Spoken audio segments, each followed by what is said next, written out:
Ya, yang selalu bilang, "Tante, tante culik aku dong, tante, tante urus aku dong." Ya, ini buat laki-laki ya, khususnya yang punya wajah tampan ya. Kalau nggak tampan otomatis itu tante-tante yang berduit eh, nggak mau ngurus atau ngopeni ya. Dan itu pun nggak berlaku bagi tante-tante yang satu ini karena belum punya duit banyak gitu ya. Jadi jangan berharap tante ini itu untuk mengurus atau menculik dirimu ya, karena belum mampu ya. Nih gelangnya belum banyak segini ya. Jadi cari tante-tante yang lainnya. Kalian ya gini ya. Nah, ketika ada laki-laki khususnya beruntung punya wajah tampan gitu, kulit bersih ya, ketika ingin memutuskan menjadi simpanan tante-tante berduit ya, harus menanggung konsekuensi ketika sudah nanti pisah gitu, ada masalah gitu, pasti akan diinjek seinjek-injeknya. Ingat, nggak semua tante-tante seperti itu. Ingat, saya di sini juga tidak membela tante-tante ya yang berduit. Saya ngomong secara verbal, secara umum aja gitu ya. Ya, ini lagi lewat di beranda saya juga pernah perhatikan gitu, tante-tante yang berduit gitu, yang sudah memutuskan untuk menjadikan beruntung itu pasangannya ya. Saya harap hati-hati ketika nanti tante-tante ini sudah tidak suka, wah bisa lebih mengerikan ketika kamu nanti dijatuhkan, ditelesep-telesepkan ke kubangan comberan mungkin, atau kubangan TAI mungkin ya. Itu bisa terjadi karena kenapa? Karena tante-tante itu karena berani memutuskan untuk mengurus berondong, dia itu suka banget ya, mencintai banget. Tapi ketika ada sesuatu yang tidak bisa diselesaikan dengan baik-baik ya akan runyam ya. Tolong berpikir ulang bagi yang berpikir untuk menjadi simpanan tante-tante berduit ya. Hati-hati ya. Banyu bening dicampur areng, raine glowing sikile ireng. Banyu bening dicampur areng, raine glowing sikile ireng. Raine glowing sikile ireng. Jogja Malang Ponorogo, wis kadung sayang mung dianggep kanca. Jogja Malang Ponorogo, wis kadung sayang dirabi kanca. Wis kadung sayang dirabi kanca. Banyu bening ning epek-epek, raine glowing sikile mlethek. Banyu bening ning epek-epek, raine glowing sikile mlethek. Sempat mengeluh lapar kepada ibunya. Karena tak ada nasi di rumah, ia pun berpamitan untuk Miris ya. Lagi dan lagi ya. Korban menjadi anak akibat kemiskinan yang ekstrim ya. Ini di Sulawesi. Anak kelas 3 SD seorang perempuan gitu mengeluh lapar kepada anaknya. Akhir di rumah tidak ada beras, akhirnya si anak memutuskan jualan tisu di lampu merah, di traffic light gitulah, dan akhirnya terlindas kendaraan berat ya. Dan di situ gubernurnya bilang, cari video lengkapnya. Anaknya 7, istrinya 3, suaminya kerja serabutan.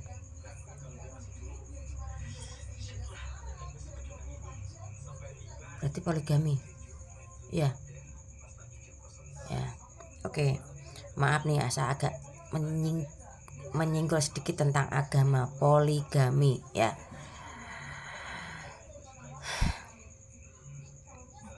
Kalau kalian belum bisa membahagiakan anak, tolonglah jangan poligami ya. Jangan berpikir nanti tugas istri pertama itu terbantu karena ada istri-istri yang lain. Nah, kalau ini anaknya yang kena dampak seperti ini ya, bagi para pejabat juga atau perangkat desa, entah RT, RW, kelurahan ya, tolonglah bersosialisasi tentang ya kemiskinan yang seperti ini ya. Kalau bisa ya jangan poligami kalau ekonominya belum cukup gitu ya. Ya boleh poligami mungkin yang ekonominya sudah cukup gitu. Kalau cukup pun nanti endingnya tuh beberapa tahun yang akan datang akan menyebabkan permasalahan terhadap anak-anaknya kok, saya pastikan itu ya. Apalagi di ekonomi yang kayak gini gitu, istri 3 ya. Ayolah ya, setidaknya dikasih paham lah untuk para pejabat gitu ya. Kalau punya anak jangan banyak-banyak ya. Kalau ekonomi belum cukup jangan poligami lah, kasihan anak-anaknya ya. Ini anak 7 ya, otomatis gizinya juga kurang tercukupi dong. Nanti perkembangan anak juga kurang bagus ya. Ujung-ujungnya nanti pola pikirnya itu tertinggal lagi dengan anak-anak yang sudah mendapatkan gizi yang cukup, itu pasti ya.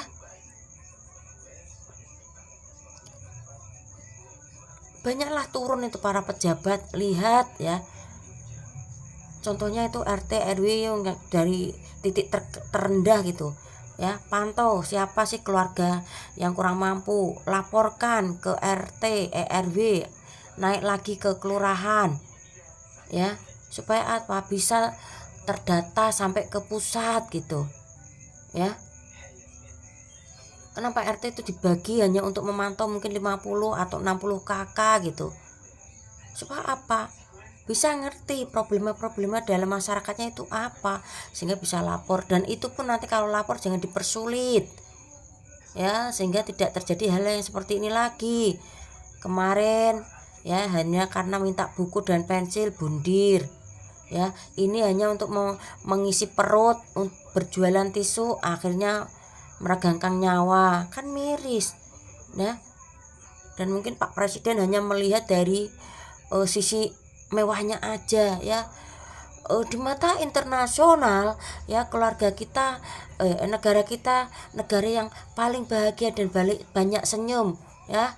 Ini faktanya Pak Presiden, sudah 2 anak yang menjadi korban.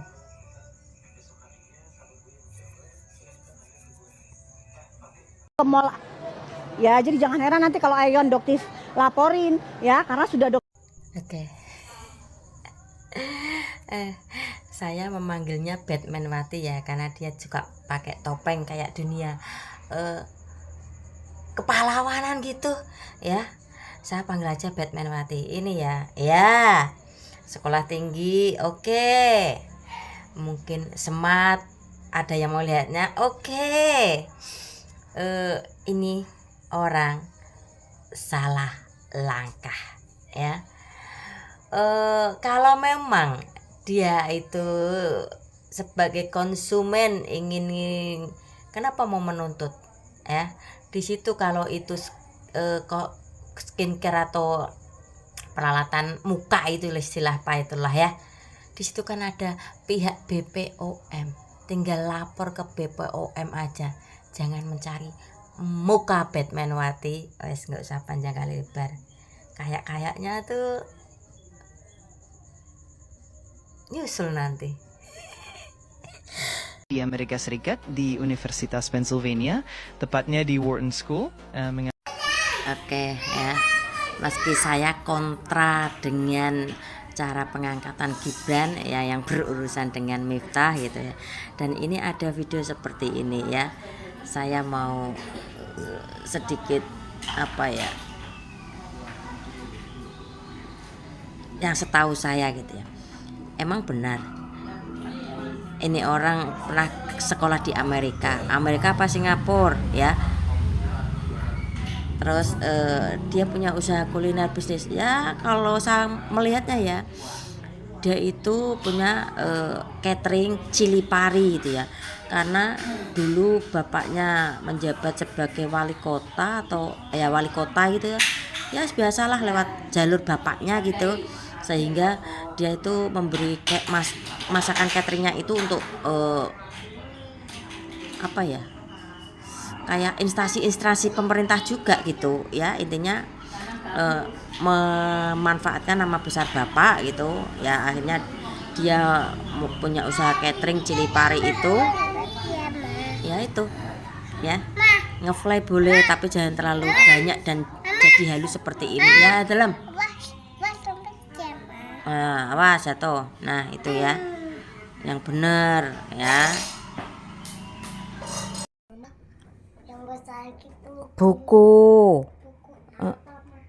Buku buat nyimpen uang. Mama orang kaya bukan?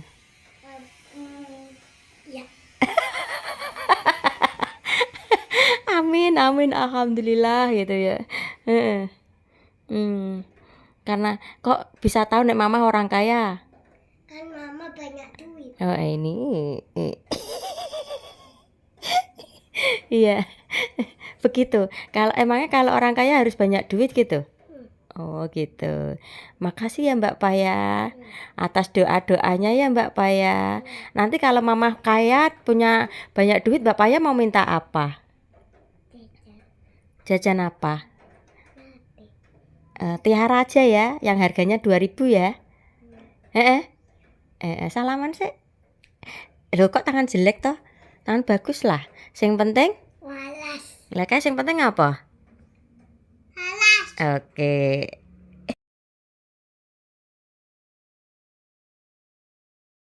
Ya, mau ngomong kasar ya.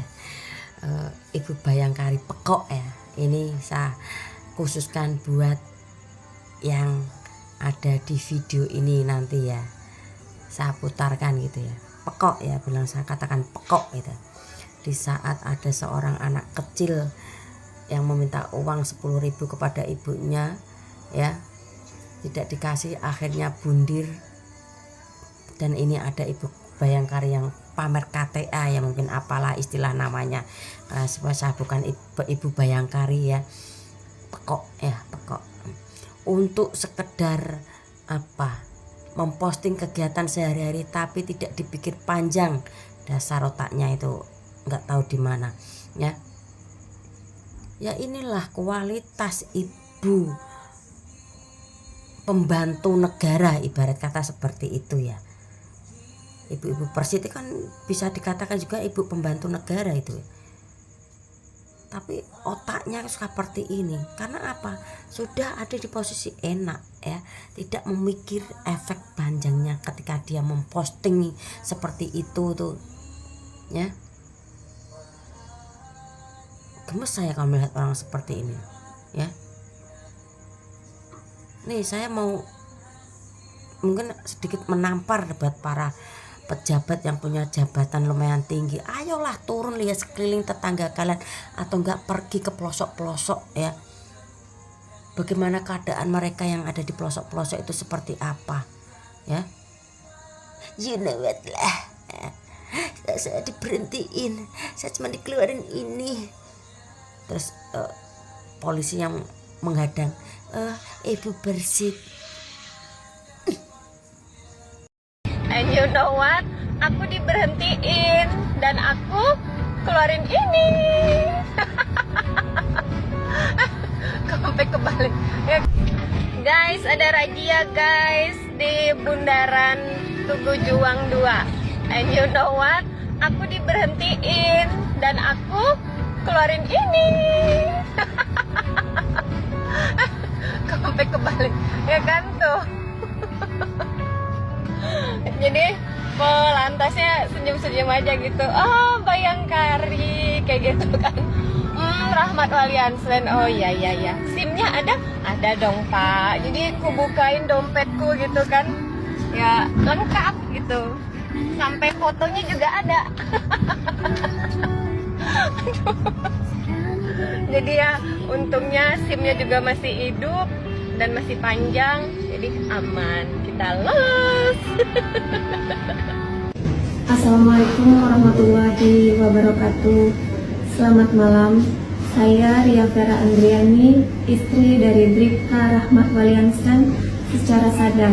Saya memohon maaf kepada semua pihak atas postingan video saya di media sosial yang viral dan membuat gaduh. Saya tidak bermaksud membanggakan diri dan tidak bermaksud menjatuhkan nama baik organisasi Bayangkari dan institusi Polri. Sekali lagi, dari lubuk hati saya yang paling dalam, saya memohon maaf yang sedalam-dalamnya, dan saya berjanji tidak akan mengulangi perbuatan saya lagi. Terima kasih. Wassalamualaikum warahmatullahi wabarakatuh.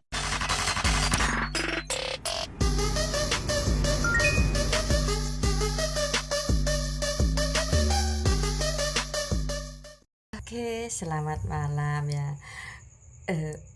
Kembali di akun yang ini, saya kemarin di akun sebelah gitu ya. 63,5K itu video tentang Miftah ya. Ingat, saya di sini bukan pembenci agama Islam ya. Saya sendiri di sini Muslim. Saya mengkritik pribadi dia ketika di videoku yang rame ini, gayanya sok-sokan seolah dia itu yang punya kuasa di negara ini, paham?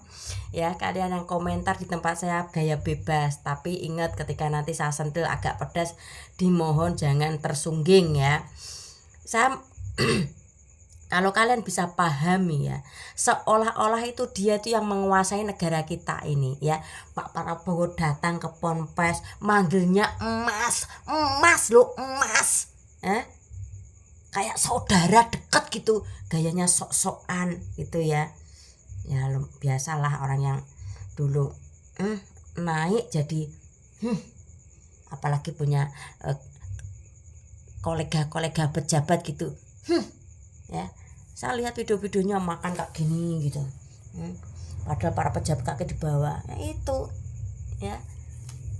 Nah terus di situ saya kasih tulisan ya atau caption, lah ini orang punya kuasa apa tentang keluarga Solo gitu ya, kok sampai mengajukan Gibran dan meminta izin Pak Jokowi tidak boleh. Ingat, saya bukannya termul ya, saya masih 03 Ganjar Mahfud ya, sampai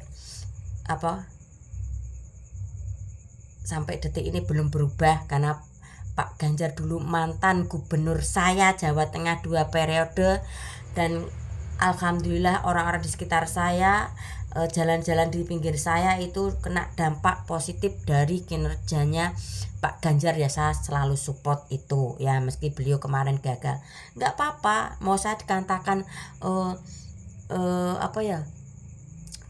kaum pembenci, kaum gagal move on, nggak gitu juga ya. Dulu saya itu banyak yang menyakiti saya itu tetap understand sampai di sini ya. Itulah yang saya maksud. Oke, kembali lagi ke topik Miftah gitu.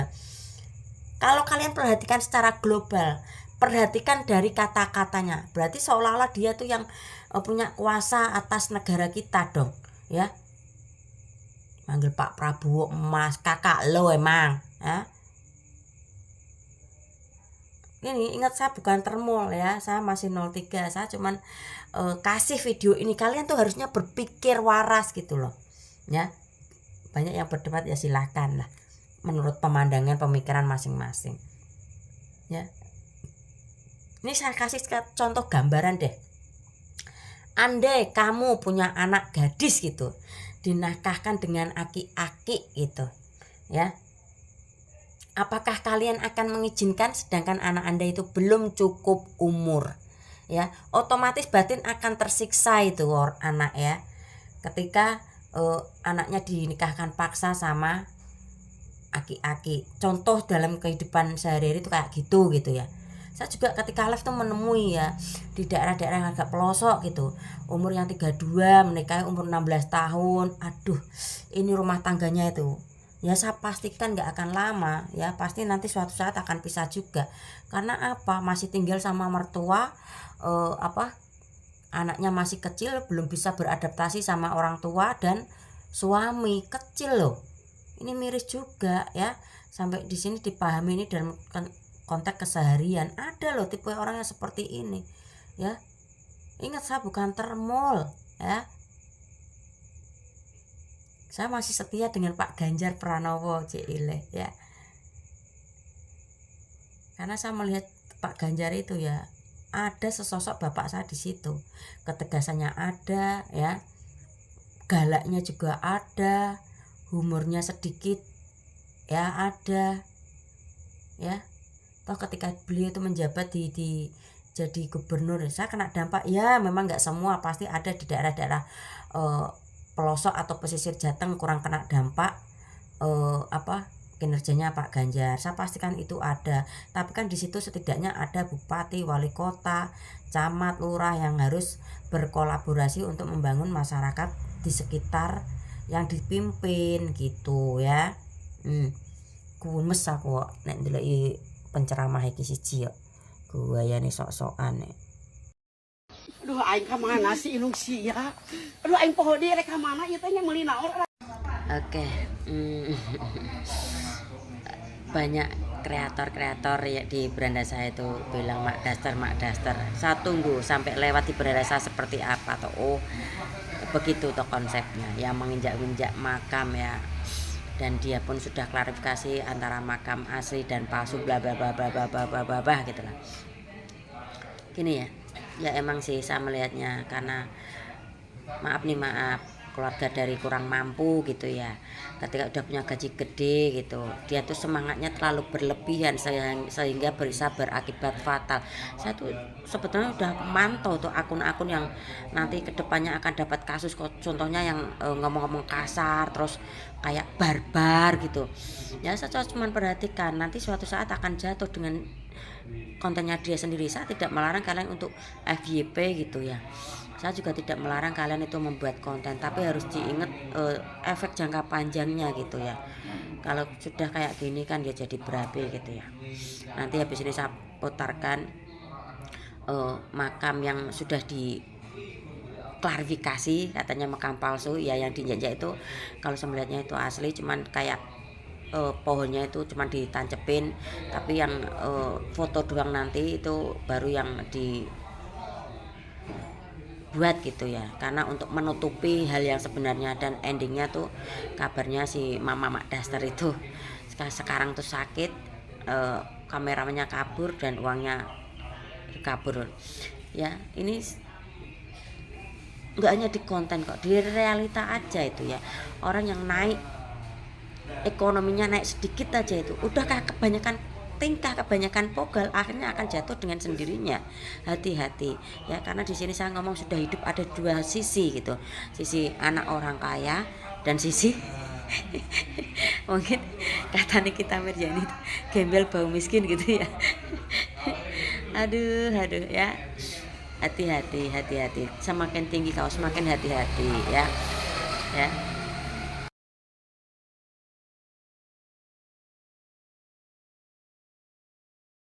Ya Allah, ku abi ditampi ujian sinareng cocobana. Dimulai akun abi di TikTok kena peringatan pemblokiran. Terus dilajeng ku caroge abdi ngagogoreng abi di TikTok. Dilajeng deui ku kameramen ninggalkeun abi. Dilajeng deui abi kehilangan artos sekitar lumayan lah nya nominalna. Dilajeng deui abi ayeuna dugi ka kieu ditampi ku abdi. Ya Allah, mugi aya cocobi nya cing tiasa ku abdi dilewati, cing jadi pangeran dosa-dosa abdi. Panginten ieu teh teguran kanggo abdi, ngara abdi langkung tapakur diri deui. Mugi kanggo abdi ya Allah cing dikiatkeun, cing tiasa ngalewati sadaya ujian ieu. Abdi yakin abdi dipasihan cocobi ku pangeran. Panginten jeung batas kegiatan abdi, kata pipisan ku abdi cocobina ya Allah. Tetap semangat berjuang keluarga. Apapun yang terjadi, mau yang sehancur-hancurnya apa ya, seperti apa hancurnya perasaan Mbak Daster. Insya Allah Mbak tetap semangat. Jika rehat pokoknya mereka masa dari ngapain sepeda Mbak Daster.